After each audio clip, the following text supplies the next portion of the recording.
Voilà. Donc, on a vu quelques problèmes d'Israël dans le désert. Quelqu'un peut me rappeler le premier souci, premier problème? On a qualifié problème de la manne, de pain, de manne. Deuxième problème de route. Troisième problème qu'on a vu la semaine dernière, les géants. Ok? Donc rappelez-vous, je vais le rappeler encore, mais les exemples passés, comme le témoignage qu'on vient d'entendre, peut nous aider pour aujourd'hui ou pour demain. Et ce qui est formidable avec la parole de Dieu, c'est que ce n'est pas un simple livre, c'est quelque chose qui est vivant, qui parle, qui enseigne, qui corrige, qui reprend. Et avec, malheureusement pour eux, les gens d'Israël, le peuple d'Israël, ils ont fait des erreurs et par la grâce de Dieu, on peut voir ces erreurs, ces manques de foi, cette désobéissance, ces pleurnichements, ces pessimismes qui a fait que, en fait, tous, sauf les enfants de moins de 20 ans, tous sont morts dans le désert à cause tout simplement de leur désobéissance, de leur manque de foi. Et on a besoin de retenir ces exemples-là, malheureux, mais on a besoin de les retenir pour notre marche à nous, ici-bas, vers la maison de Dieu, vers la terre promise que Dieu nous a préparée.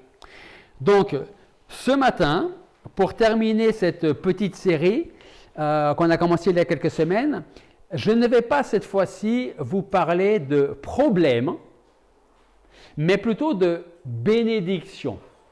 Après 3 semaines de problèmes, on va voir cette semaine de bénédiction. Donc, il est vrai que la première chose qu'on pourrait dire, c'est que errer dans le désert 40 ans pour en plus y mourir, on peut se poser la question, est-ce qu'il y a vraiment une bénédiction là quelque part?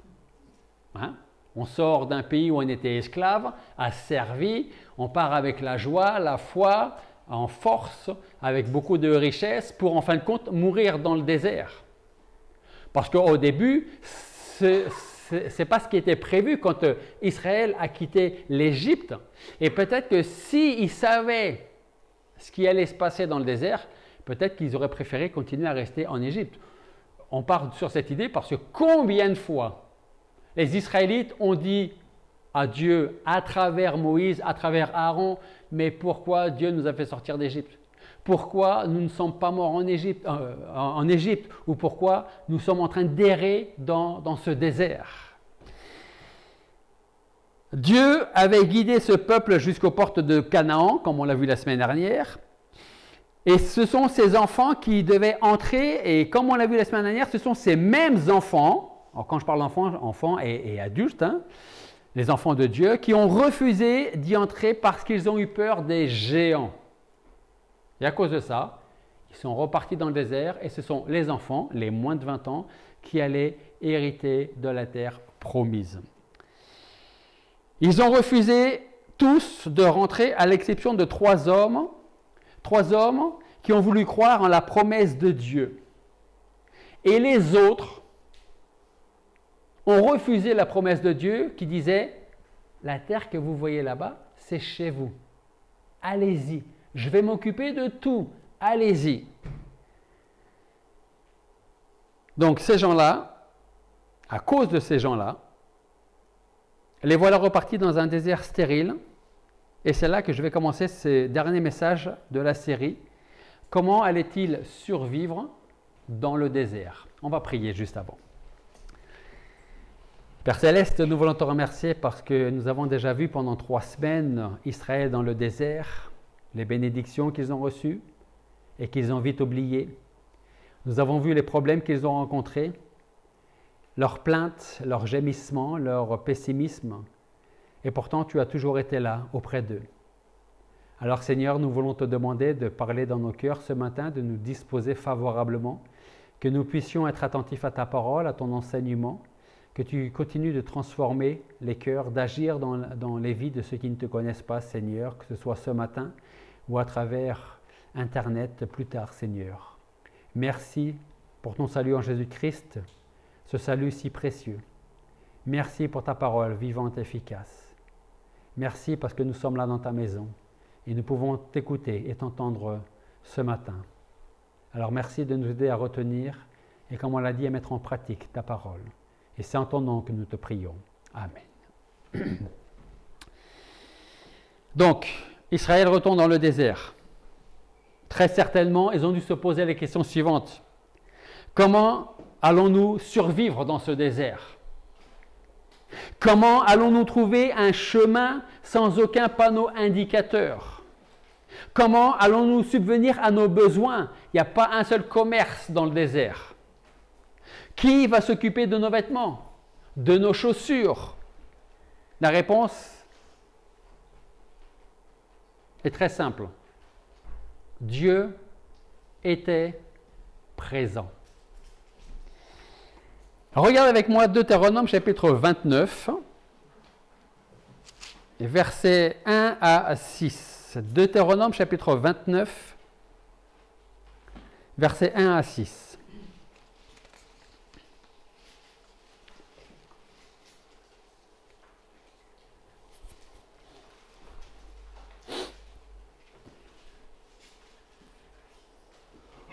Deutéronome chapitre 29, versets 1 à 6, et nous lisons.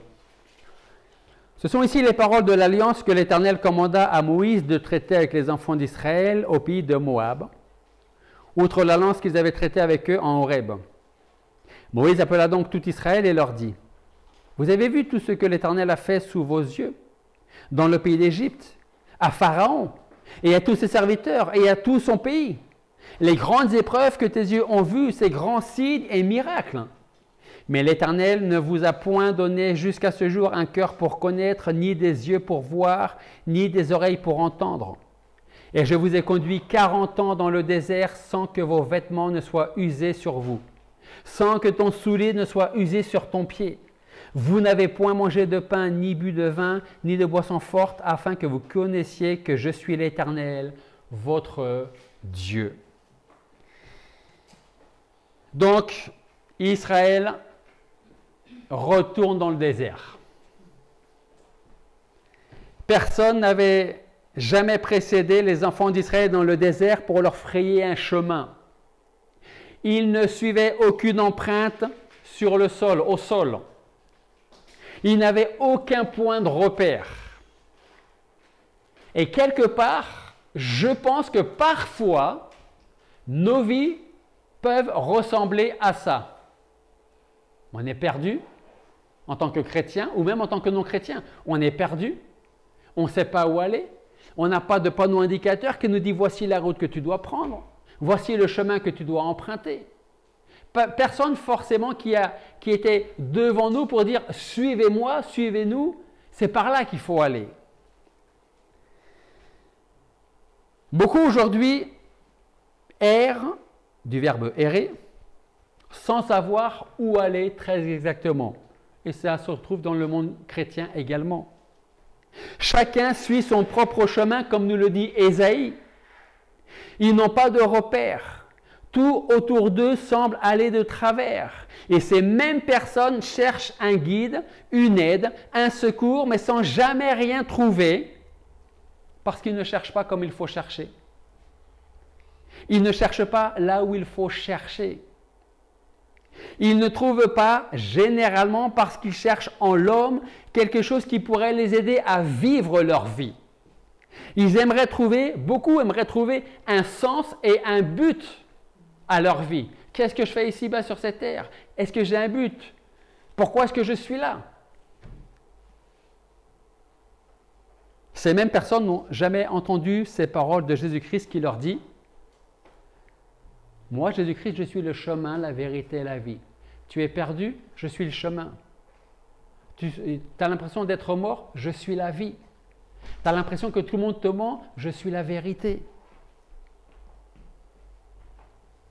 C'est Jésus-Christ qui nous conduit pas à pas. Il n'y a aucune incertitude à avoir par rapport à ça. Surtout quand il nous dit, c'est quand on se sent perdu, on a un peu l'impression d'être dans le noir complet. On voit des choses, mais en fin de compte, on ne voit rien du tout. Hein? Et qu'est-ce que nous dit le Seigneur, en plus de « Je suis le chemin, la vérité, la vie » Il dit « Moi, je suis la lumière du monde. Celui qui me suit ne marchera pas dans les ténèbres. Au contraire, il aura la lumière de la vie. Il saura où il doit aller. » Il y a combien de soleils qui éclairent la terre?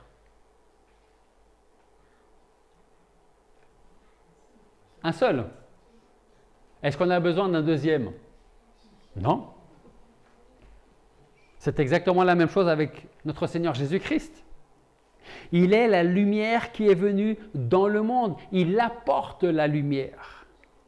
Et nous dit que ceux qui le suivent ne marcheront plus jamais dans les ténèbres. Pour en revenir à Israël dans le désert, Dieu donna à son peuple une nuée pour le diriger pendant la journée et une colonne de feu pour le conduire durant la nuit si jamais il se déplaçait pendant la nuit. Quand la colonne de jour ou de nuit se déplaçait, le peuple faisait leur bagage et il suivait la nuée ou la colonne de feu. Et quand la nuée ou la colonne de feu s'arrêtait, les Israélites s'arrêtaient et se posaient là pendant un certain temps. On aimerait avoir ça des fois hein, devant nos yeux. Hein? Où est-ce que je dois aller? Qu'est-ce que je dois faire? Si j'avais cette petite colonne de feu hein, ou cette nuée là pour me guider.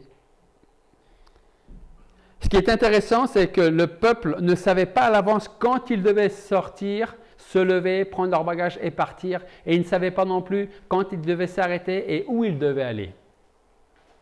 Ils attendaient que la nuée ou la colonne de feu se déplace.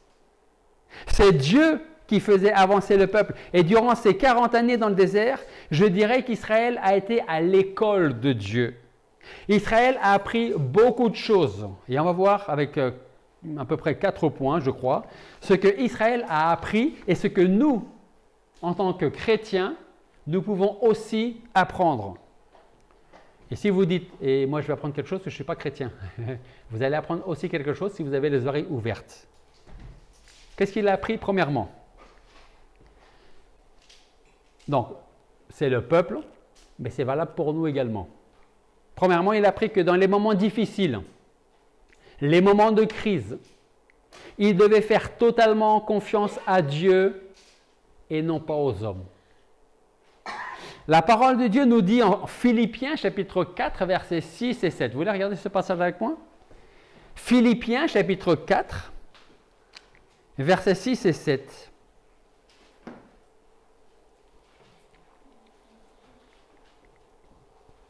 Philippiens chapitre 4, versets 6 et 7. C'est le Seigneur qui parle à travers les paroles de Paul. Et qu'est-ce qu'il nous dit? Qu'est-ce que nous dit Paul?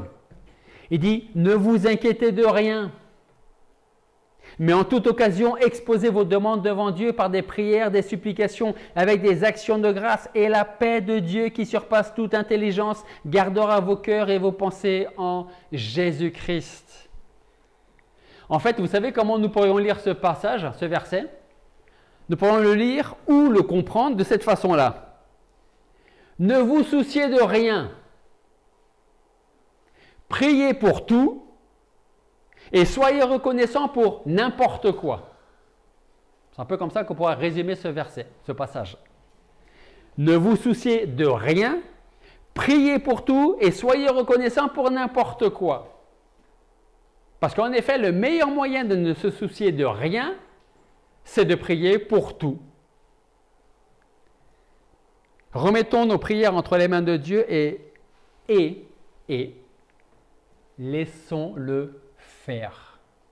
C'est comme cette petite BD que certains ont peut-être vue, c'est une bulle. C'est un pêcheur et il porte, un peu comme le Père Noël, mais un gros sac, une grosse hotte, appelez ça comme vous voulez. Et dedans, il y a tous ses péchés, tous ses fardeaux, tout ce qui est lourd pour lui. Et vous le voyez dans la bande dessinée, il arrive devant la croix et donc il enlève son sac et il met tout au pied de la croix et dit, voilà Seigneur, je te laisse tout. Le Seigneur lui dit, ok, très bien. Et le pécheur, l'homme, le petit bonhomme, qu'est-ce qu'il fait en repartant? Il reprend tout, hop, il se remet tout sur le dos et il repart. L'homme est aussi un peu comme ça. Hein. Ce n'est pas toujours que dans la bande dessinée comme ça. Hein? Hein? La fin de l'histoire, c'est que Dieu lui dit, c'est volé. Exactement. Donc, sachons remettre nos prières entre les mains de Dieu et laissons-le faire. Croyez-moi, vous aurez beaucoup moins d'ulcères. Vous aurez une meilleure santé. Parce que vous allez dire, Seigneur, je ne sais pas comment tu vas le faire. Je ne sais pas quand tu vas le faire, mais je sais que tu vas le faire. C'est peut-être plus facile à dire qu'à faire. On est d'accord. Mais ce n'est pas impossible. Parce que quand ça devient compliqué à faire, vous savez pourquoi? Peut-être c'est parce qu'on se dit, même inconsciemment, est-ce que Dieu va quand même réussir à faire ce que je lui demande? Hein? Et comme au fond de nous, on se dit, on est quand même toujours mieux servi que par soi-même, c'est un peu valable aussi pour Dieu, inconsciemment. Donc, premièrement, Israël et nous devons apprendre que dans les moments difficiles, les moments de crise, nous devons faire totalement confiance à Dieu et non pas aux hommes. Le deuxième point qu'ils ont appris, la deuxième leçon qu'ils ont et qu'on doit retenir, c'est que Dieu pourvoit à tous leurs besoins selon sa richesse, car c'est lui qui leur a donné la nourriture, la viande et l'eau. Notre Seigneur et Sauveur Jésus-Christ, c'est comme cela que si c'est comme ça que nous le connaissons, l'affirmait lorsqu'il était encore sur terre. En Matthieu chapitre 6, versets 25 à 34, si vous voulez regarder ce passage, Matthieu chapitre 6, à partir du verset 25.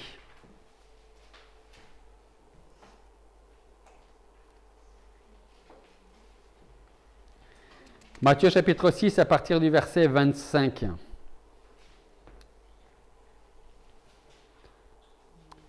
Et qu'est-ce que le Seigneur nous dit?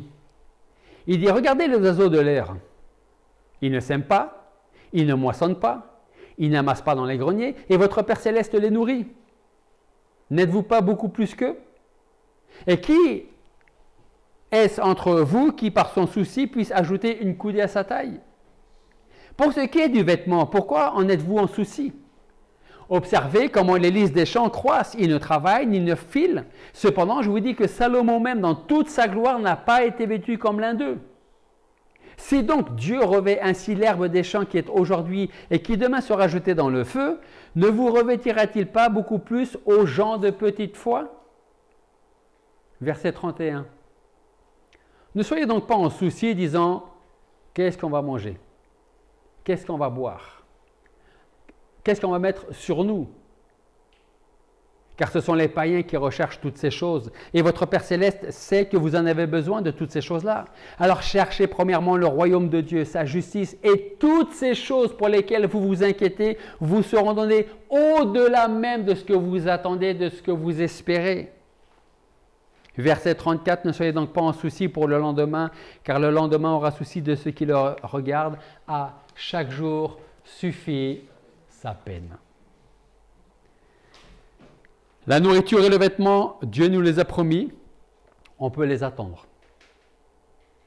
C'est pour cela que nous ne devrions pas nous soucier du lendemain ou pour le temps à venir. Ne soyons pas inquiets pour le futur, comment nous vivrons l'année prochaine, comment nous vivrons à la fin du mois ou jusqu'à la fin du mois. Quand nous serons vieux, qu'est-ce qu'on va laisser derrière nous? Dieu nous a donné la vie. Et cette vie est bien plus importante que la nourriture. Et s'il nous a donné cette vie, il sait très bien que cette vie doit être entretenue. L'Éternel te conduira continuellement. Il te rassasiera dans les lieux arides. Il donnera la vigueur à tes eaux. Et tu seras comme un jardin arrosé, comme une source dont les eaux ne trompent jamais. Ça, c'est Ésaïe 58, 11. L'Éternel te conduira continuellement. Il l'a fait jusqu'à aujourd'hui, il va le faire aujourd'hui et il le fera encore demain. Ésaïe 58, 11. La troisième leçon qu'Israël a appris et que nous devons retenir. Ils ont appris qu'ils devaient adorer Dieu selon ses instructions à lui. Ce qui veut dire que nous devons l'adorer comme il nous demande de l'adorer. En Deutéronome, on y est là, ou pas peut-être, mais regardez Deutéronome chapitre 5, verset 32.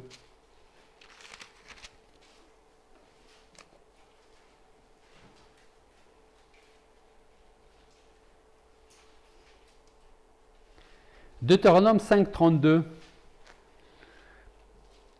Qu'est-ce que l'Éternel dit à Israël et qu'est-ce que l'Éternel nous dit? Vous prendrez donc garde de faire comme l'Éternel votre Dieu a commandé. Vous ne vous détournerez ni à droite ni à gauche de ses paroles. Beaucoup, malheureusement, interprètent la Bible comme cela leur convient. Et parmi mes jeunes étudiants, vous pouvez me rappeler la phrase que j'ai dit, un texte sorti de son contexte est un prétexte. Un texte sorti de son contexte devient un prétexte ou est un prétexte. Okay? C'est-à-dire que je peux prendre juste un verset de la Bible et lui faire dire tout ce que j'ai envie qu'il dise. Parce que je l'ai sorti de son contexte et donc ça devient un prétexte pour moi pour dire voilà ce que je pense que ce passage veut dire. C'est juste pour vous dire que beaucoup interprètent la Bible comme cela leur convient. Faisons attention de ne pas faire la même chose. Dieu donc était là à chaque moment avec Israël dans le désert, même en Égypte d'ailleurs, les protégeant aussi bien le jour que la nuit. Il apportait la lumière avec la colonne de feu. Durant toute la période de leur pèlerinage, leurs vêtements ne se déchirèrent pas, leurs chaussures ne s'usèrent pas. La grâce de Dieu était en permanence avec les enfants d'Israël. Et cette même grâce, Dieu nous l'accorde à nous aussi lorsqu'il répond à Paul, quand Paul lui dit « Qui me délivrera de ce corps de mort ?» Le bien que je veux faire, j'arrive pas à le faire, et le mal que je ne veux pas faire, ben je le fais. 3 fois, Paul demande à Dieu de lui enlever l'écharde qu'il a dans la chair. Et qu'est-ce que Dieu lui répond? 3 mots. 4 mots, pardon. Ma grâce te suffit. Ça veut dire quoi, ma grâce te suffit? Cette petite phrase de 4 mots, nous pourrions la séparer en 3 points, ou en 3 parties. Premièrement, ça signifie quoi? Que ça vient de Dieu. Il dit pas ta grâce te suffit. Il dit ma grâce te suffit.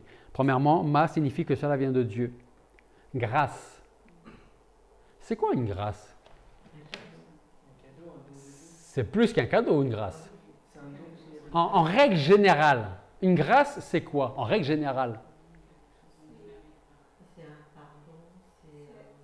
Un pardon, l'amour, être délivré de sa condamnation. Vous vous rappelez quand en France on avait encore la peine de mort, hein?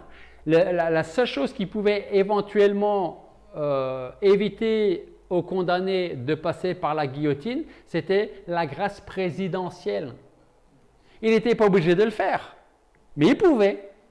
C'est quelque chose qu'on reçoit et qu'on ne mérite pas, la grâce de Dieu. Ça vient de lui. Grâce, ça vient de lui aussi. C'est la grâce de Dieu. C'est quelque chose d'immérité. Tout ce que nous pouvons donner à Dieu, nous, ce sont nos péchés, alors que lui nous donne sa justice et son pardon. Et le 3e point, c'est te suffit. C'est très important. Pourquoi te suffit? On n'a pas besoin d'autre chose, peut-être, ok? Ma grâce te suffit. Ça pourvoit tous les besoins. Ça pourvoit à tous les besoins. Plus précisément, dans la conjugaison, ma grâce te suffit. À toi personnellement. En fait, il est en train de parler au présent. Dieu n'est pas en train de dire à Paul, ma grâce t'a suffi. Il n'est pas en train de dire, ma grâce va te suffire. Il dit, ma grâce te suffit. Ça veut dire que ma grâce te suffit aujourd'hui. Quand tu seras demain, ma grâce te suffira demain. Quand tu seras après-demain, ma grâce te suffira après-demain.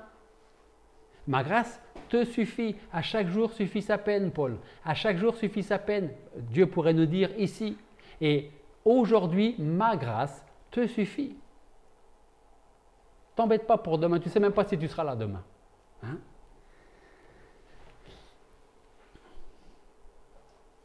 La grâce de Dieu nous suffit pour les épreuves présentes aujourd'hui et celles à venir, si on en a d'autres. Et tout comme le dit Pierre dans sa première épître, en 1 Pierre 3, 15, il dit « Même si vous aviez à souffrir parce que vous faites ce qui est juste, vous êtes heureux. N'ayez aucune crainte des autres et ne vous laissez pas troubler, mais honorez dans vos cœurs le Christ comme votre Seigneur. » Ça, c'est 1 Pierre, chapitre 3, verset 15.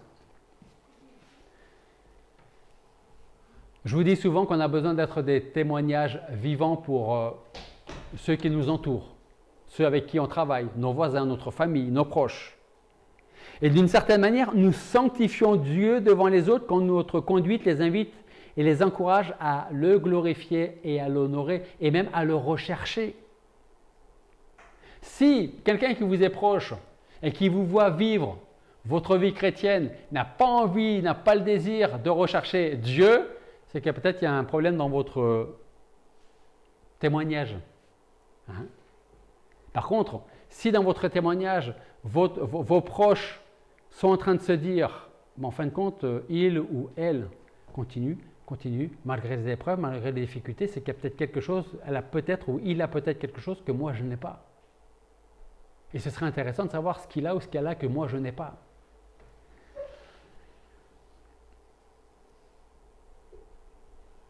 On ne devrait pas avoir peur de ce que les hommes pensent de nous parce que nous croyons en Dieu. Notre Dieu était toujours présent avec Israël, tout comme il est avec chacun d'entre nous aujourd'hui, jusqu'à ce qu'il revienne nous chercher. Le psaume 121 nous dit « Notre secours vient de l'Éternel qui a fait les cieux et la terre. Il ne permettra pas que notre pied chancelle, parce que celui qui nous garde ne sommeille pas. Il nous gardera de tout mal et gardera notre âme. Il gardera aussi notre sortie et notre entrée dès maintenant et à toujours. » Psaume 121. Il nous a gardés, il nous garde et il nous gardera demain. Nous ne devions pas nous confier dans les hommes parce que la Bible nous dit que nous ne dépendons pas des hommes. Nous ne dépendons pas de cette vie ici-bas, ni des princes, ni des grands de ce monde. Notre assurance n'est placée qu'en Dieu seul. C'est auprès de lui que nous devons rechercher notre aide. Toute notre espérance dépend de lui, et cela en tout temps, favorable ou pas. J'aime bien voir Dieu comme un gardien vigilant, qui nous garde, qui nous surveille, qui prend soin de nous, toujours en éveil. Il n'est jamais fatigué, il ne sommeille jamais, il n'est jamais assoupi, il n'est jamais pris au dépourvu. Je n'avais pas prévu qu'il fasse ça. Je vais devoir changer mes plans. Non, Dieu sait tout à l'avance. Il savait tout avant que la première étoile brille dans l'univers. Il est toujours près de son peuple pour le protéger et le soutenir. Sa main droite est celle qui agit, ou qui a agi pour Israël, c'est celle qui agit pour nous aujourd'hui. Israël avait peur de rentrer dans le pays promis parce qu'il craignait les géants. Et comme nous l'avons vu précédemment, ils ont fait d'un grand Dieu un Dieu misérable. Dieu est grand, mais quand on a vu ces géants, je pense que ces géants sont encore plus grands que Dieu. Et le grand Dieu souverain qu'ils avaient à l'esprit est devenu un Dieu misérable, incompétent, incapable de les délivrer de ces géants. Cela pour vous dire, pour nous dire que nous allons rencontrer encore des géants sur notre route. Cette route qui mène jusqu'au ciel. Mais laissez-moi vous dire ou vous redire, vous rappeler une chose. Si ces géants sont trop grands pour vous, pour moi, et ça peut être le cas, ne rabaissez jamais la puissance de Dieu. Regardez au-delà des géants, parce que Dieu est au-delà des géants. Et nous pourrons dire comme les descendants d'Israël. Il y a une partie qui est morte dans les airs, les descendants, les enfants, petits-enfants après, qu'est-ce qu'il disait en 2 Chroniques 26? Il dit, Dieu de nos pères, n'es-tu pas Dieu dans les cieux? Et n'est-ce pas toi qui domines sur tous les royaumes des nations? N'as-tu pas en ta main la force et la puissance, en sorte que nul ne peut te résister? 2 Chroniques, chapitre 20, verset 6. les parents, les grands-parents sont morts dans les airs. Les enfants, les petits-enfants ont hérité la terre. Et ils ont dit, on a vu ce que tu as été capable de faire. C'est dommage que les parents, les grands-parents n'aient pas vu ça. C'est aussi peut-être un peu pour ça que le Seigneur nous dit, si vous ne ressemblez pas à des enfants, vous n'entrerez jamais dans le royaume de Dieu. Arrêtez de vous tracasser pour des problèmes qui ne sont pas les vôtres, que vous êtes incapable de maîtriser. C'est moi qui tiens toutes choses dans ma main. J'ai envie de rajouter encore, toujours dans 2 Chroniques, chapitre 20, verset 15, la fin du verset 15, qui dit « Soyez attentifs. Ainsi vous dit l'Éternel, ne craignez pas, ne soyez pas effrayés à cause de cette grande multitude, car ce ne sera pas à vous de combattre, mais à Dieu. » Autrement dit, vous voyez tout ce qui vous attend?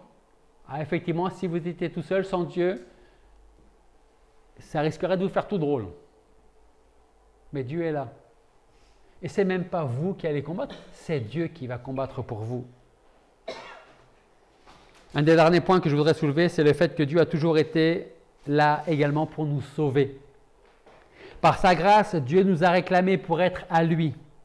Nous avions été condamnés, mais pas comme des victimes innocentes. Nous avions été condamnés comme des pécheurs coupables. D'ailleurs, j'ai envie de vous poser une question.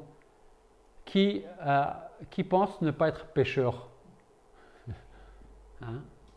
Vous savez, ça c'est exactement la réponse que tout le monde va apporter quand l'humanité tout entière va comparaître devant Dieu, devant notre Seigneur Jésus-Christ. Que toute langue confessera qu'effectivement, il est bien celui qui prétendait être Jésus-Christ, le Fils de Dieu, Dieu lui-même. Et personne ne pourra dire, moi je suis innocent, hein. Je ne suis coupable de rien. Nous étions impuissants pour nous sauver nous-mêmes, parce que l'apôtre Paul nous dit en Romains 3, 23, il n'y a pas de distinction parce que tous ont péché et tous sont privés de la gloire de Dieu. Certainement, Ecclésiaste nous dit, certainement il n'y a point d'homme juste sur la terre qui fasse le bien et qui ne pêche pas. C'est Salomon qui parle. Il dit bien sûr que il n'y a pas une seule personne sur cette terre qui cherche à faire le bien. Tout le monde est coupable et pécheur. Ce qui veut dire que nous sommes conduits vers la deuxième mort qui est l'exil loin de Dieu et de son Fils Jésus-Christ. Mais le Dieu même contre qui nous nous sommes rebellés nous a rachetés à travers la mort de Jésus-Christ sur la croix.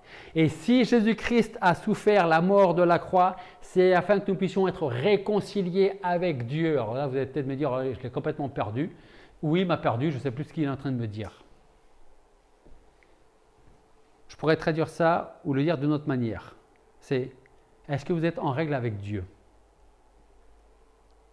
Ça, c'est chacun d'entre vous qui peut répondre. Moi, je ne peux pas répondre pour vous. Et vous ne pouvez pas répondre pour votre conjoint, votre frère, votre sœur, votre père, votre mère, votre enfant. Si je suis pécheur, je suis séparé de Dieu. Donc, c'est-à-dire que je ne suis pas en règle avec Dieu. Mais Jésus-Christ est venu, il a donné sa vie sur la croix pour que nous puissions retrouver une relation avec celui qu'on n'aime pas, Dieu, et son Fils qu'on n'aime pas non plus.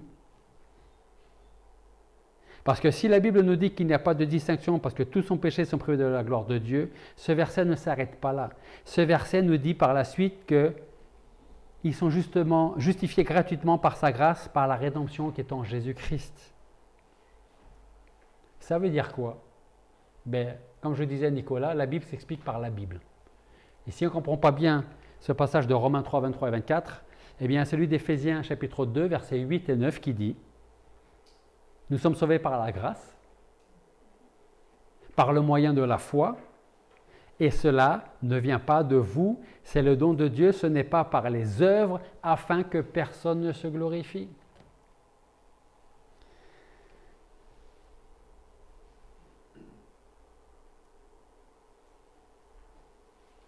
Je sais que j'ai déjà posé la question, mais est-ce que quelqu'un, parce que je perds un peu la mémoire des fois, Est-ce que quelqu'un, rigole Lou, tu verras quand tu auras mon âge. Est-ce que quelqu'un a déjà vu, malheureusement, un cadavre? Je sais que Lou, oui, je sais. Hein? Certains, ok? Ça vous laisse quoi comme impression?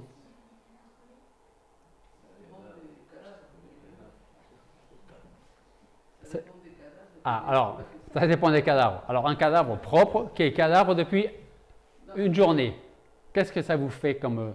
vous ressentez quoi? Un jeune cadavre. C'est quoi l'impression que vous avez? Que la personne dort? On n'est pas à l'aise. On se dit, il manque quelque chose là. Il manque quelque chose. Parce que c'est vrai que pour certains, peut-être, on peut avoir l'impression qu'il dort. Mais en fait, quand vous êtes mort, vous n'avez pas la même apparence que quand vous dormez vraiment. Hein? C'est simplement pour dire que un homme qui est mort dans ses offenses et ses péchés, mort spirituellement, ne désire pas les choses spirituelles. Lorsque nous regardons un cadavre, ça donne une sensation bizarre, affreuse, étrange peut-être, appelez ça comme vous voulez. On se dit qu'il manque quelque chose. On se dit qu'un esprit toujours vivant vient de quitter ce corps qui est là, étendu ou sur une table ou par terre ou dans un lit. Et en fait, l'esprit qui est sorti de ce corps ne laisse plus que des ruines de ce corps-là. J'ai vu ma mère une heure après son décès, je n'ai jamais vu aussi belle. Oui. Mais il manquait quand même quelque chose. Elle avait été convertie. Oui. Ah, tant mieux. Oui. Tant mieux. Et ça, c'est important. Ah ben c'est pour ça que je te dis que je l'avais jamais vue aussi belle. Eh bien, tant mieux. Et je ne le savais pas. Et elle t'attend là-haut. Et tu la verras encore plus belle, tu vas voir. En tout cas, quand on envisage correctement les choses, nous devrions être bien plus affectés par la pensée d'une âme morte. C'est-à-dire qu'on peut être vivant, on peut se parler, on va manger tout à l'heure ensemble, on a pris un peu de temps, mais on va manger ensemble pour ceux qui peuvent rester pour manger. Mais on peut être quand même mort à l'intérieur. Ça veut dire que nous avons une certaine responsabilité en tant que chrétiens. Plusieurs parmi nous sont sauvés depuis plus longtemps que d'autres, mais même les plus jeunes chrétiens ont cette même responsabilité, celle de témoigner de leur foi et d'apporter l'évangile de la grâce aux autres. Chaque pécheur converti est un pécheur sauvé, délivré du péché et de la colère de Dieu. Par contre, et je termine presque avec ça, si vous n'êtes pas en Jésus-Christ, c'est-à-dire si vous ne pouvez pas dire Jésus-Christ est mon Seigneur et mon Sauveur, alors voilà ce que la Bible nous dit, voilà ce que la Bible vous dit. Vous êtes morts dans vos fautes et dans vos péchés, dans lesquels vous êtes en train de marcher en ce moment selon le train de ce monde, selon le prince de la puissance de l'air, de cet esprit qui agit maintenant dans les fils de la rébellion, parmi lesquels vous vivez, selon les convoitises de votre chair, accomplissant les désirs de la chair et de vos pensées, et vous êtes par nature des enfants de colère comme tous les autres. Si nous ne sommes pas en Jésus-Christ. Rappelez-vous, notre secours vient de l'Éternel qui a fait les cieux et la terre. Il ne permettra pas que notre pied chancelle, parce que celui qui nous garde ne sommeille pas. Il nous gardera de tout mal, il gardera notre âme, il gardera aussi notre sortie, notre entrée, dès maintenant et à toujours. Cela aussi est une promesse de Dieu, pas une promesse d'un homme, d'un être humain. Ce n'est pas la promesse d'une église, ce n'est pas la promesse d'une religion, c'est celle du Dieu 3 fois saint, qui a donné son Fils Jésus-Christ sur la croix pour que nous puissions croire en lui et que nous ayons la vie éternelle. Et puis enfin, et je termine, si vous êtes sauvés, alors je vous dirai encore une chose, laissez Christ guider votre vie. Ne nous plaignons pas parce qu'on n'a pas ceci, parce qu'on n'a pas cela, parce qu'on voudrait un peu plus de renouveau dans notre vie, comme l'a fait Israël. Dieu sait mieux que tout le monde et mieux que vous-même, mieux que moi-même, ce dont nous avons besoin, que ce soit pour vivre, pour travailler ou pour manger. Dieu nous a donné la vie, il nous promet également de nous donner tout ce qui va avec. Alors laissons-le faire, laissons-le agir et surtout, laissons-le vaincre nos géants à notre place. Prions. Père Céleste, nous voulons te remercier parce que ce matin encore, tu nous as montré combien tu étais présent, fidèle auprès d'Israël dans le désert, malgré leur rébellion, malgré leur manque de foi. Seigneur, nous voulons te demander pardon parce que bien souvent nous ressemblons à Israël par notre désobéissance, par notre manque de foi, par nos craintes, par notre incertitude. Alors Seigneur, ouvre nos yeux pour que nous puissions vraiment te voir et te voir au-delà de nos géants qui peuvent être présents devant nous. Merci de bénir chaque personne ici présente. Merci de nous garder dans ta main, de nous conduire à travers elle, de nous enseigner à travers ta parole également. Seigneur, je veux te prier également pour tous ceux qui ne te connaissent pas personnellement, qui ne connaissent pas Jésus-Christ comme leur Seigneur et Sauveur, que tu veuilles parler dans leur vie, dans leur cœur, que tu changes leur cœur afin qu'ils puissent croire en toi et en Jésus-Christ. Et c'est dans ton nom que nous te prions. Amen.